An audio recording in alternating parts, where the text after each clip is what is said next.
now that you've had the chance to read that, read what Susie has expressed, what's your view? It makes sense. Look, this is all the sort of thing they are teaching us at uni. In all the units I've done so far, it's you shouldn't do it this way. You need to get them more involved. Go out, take them. We were shown videos of how to do it and stuff, but then you get in there and go, well, I've only got this hour lesson.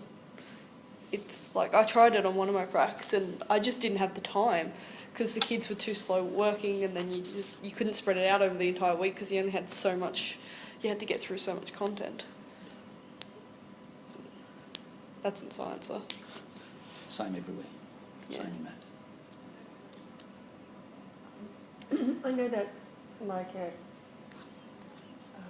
NEGS, we had a math club, so after I would do my prac, there was a flexible period the students had, and they can come to the math club, and we can get them involved in that kind of thing and do real-life problem things and group learning and things like that. But yeah, they do.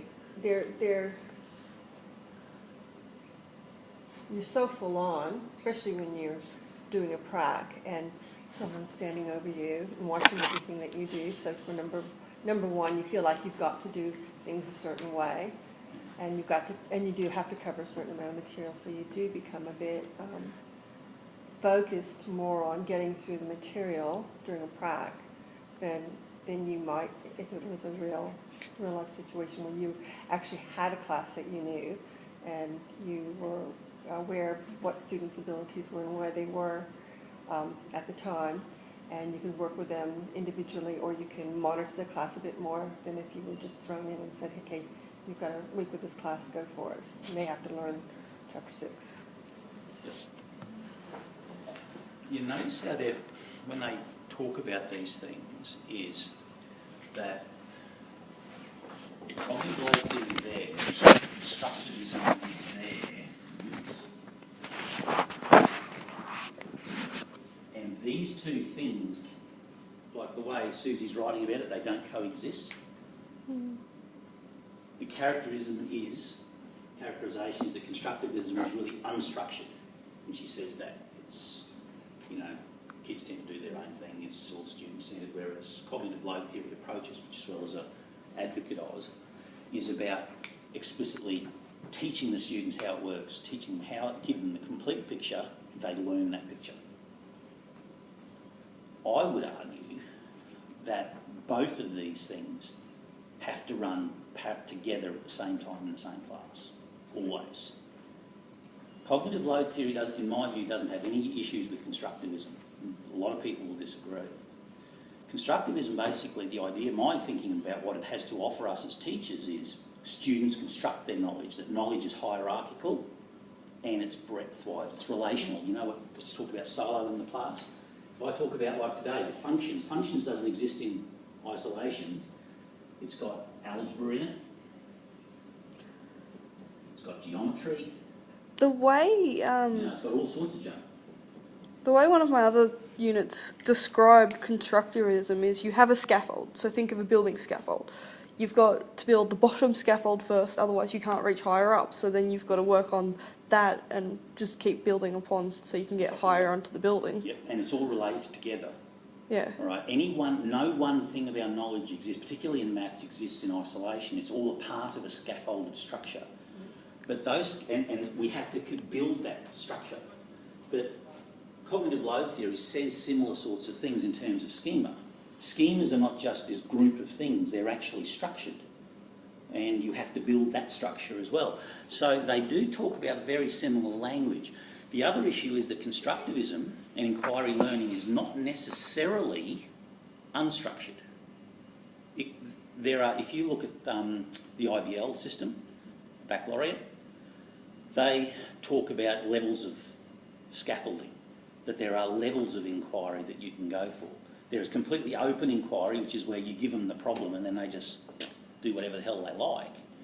But there's also very strongly scaffolded inquiry, where they are sitting here asking a question and you set it up so that the investigation and the inquiry that they conduct is actually one that you've actually determined. They're answering the question and going through the process of inquiry exactly the way you want them to do it. So you are basically guiding them through the process. So when you read what has been said there, notice how it's very much an either-or type of discussion. I would argue, and this is the way, and if you think about what we've talked about today, we've talked about constructivism, cognitive load theory, no problems at all within the same lesson. And both of them have to have something to offer, because we've got bloody theoretical approaches up the flaming yin-yang. You know, all of them have something to say. Most of them do have overlapping things, and they talk about the same sorts of things. And if you think about it and don't get too fussed with having one particular thing as the barrow you want to push, most of them can coexist quite happily and can make what you do better. Now, one thing you've got to realise, a lot of the people who write these papers are academics. Academics get promoted and make their great scheme ahead in life if they've got a barrow to push. They become the expert in something. Now, if I'm going to be the expert in one thing, what does that mean about the other things? You don't know as much, or Well, haven't and applied it. I'm not going to promote them. No. So what happens in the academic education world is you get people who tend to get very oriented towards one way or another because that's their thing. For practicing teachers, you don't have to be like that. You just take all of these theories, you just take from them whatever you will, and so that you use them to help you to understand what students do. Cognitive load theory has a lot to offer because it helps you understand how the students learn in terms of the way their memory and their mind works, as does constructivism, because students do construct knowledge. You only have to try and teach. If you try and do a direct teaching lesson like what you've done today, it is amazing how you can see the kids following you along, and you're going and they're building their knowledge and everything's going really well. And then, plunk, the whole thing goes to custard, and not everything they just built bleh, falls in a great screaming heap, just like cognitive load theory says it does. They don't tend to lose. If you have a kid who loses something, you know, like that FFT business, if that blows some kid out of the water, if you catch it then and there, you're usually pretty good because you can then just jump back a little bit. But if you just continue on and don't catch it, all of the rest of it, you completely overload everything and everything just goes to custard. And you'll get to the end of the lesson and go, what did you understand about today's lesson? Some people will literally say nothing. One thing one of O'Connor does is exit tickets. You give them out to each student, name, subject, they've got to write what they've learned, what they liked about the lesson, and then what they think they'll learn next lesson. And they have to answer that to a satisfactory amount before they can actually leave for lunch. It only has to be a couple of sentences. When did this start? It's Wow. It's really easy. Like, it takes 5 minutes, but you just do it at the end, and they go, "Well, I learnt this," and they congratulate themselves. It works a lot better with the younger ones. Yeah. It depends. One of the problems a teacher always has is the things they do for behaviour management purposes and the things they do for learning and teaching purposes, and the strategies used in one aren't necessarily supportive of the process in the other. Does that make sense? Like the things you do to get kids, you know, they're doing.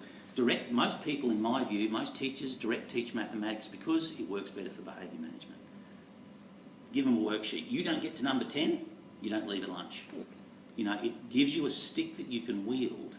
You know, you're teaching up the front, some kids talking and not paying attention, not doing what you want them to do, you jump on them, you know, how can you do that sort of thing? You're interfering with everyone else's learning, all that sort of crap. All of it is largely devoted to behaviour management, not teaching and learning. Well, the exit tickets, if they turn to you and say, "Oh, I didn't learn anything," you go, "Okay, we'll try again tomorrow," or "Come see me at lunch." Like, it's used to help the students, not so much for discipline. Yeah, but it is a factor that we have to keep in mind. It's the things we do for behaviour management aren't necessarily supportive of teaching and learning. And for something like that, it could become useless. Yeah. But anyway, but it's once again, it's like everything, and like all these theories and all these things we do, it's how you use it that makes the difference. None of them are good or bad simply because, you can't look at one and go, oh, that's terrible. Most things that have been around for any length of time have value for us. And it's up to us to figure out how we can use them to make what we do better. Yeah. Anyway, that's basically all I wanted to do today. Does that make sense? Do you want me to stop this? Yes, thanks. Thank Yeah, you.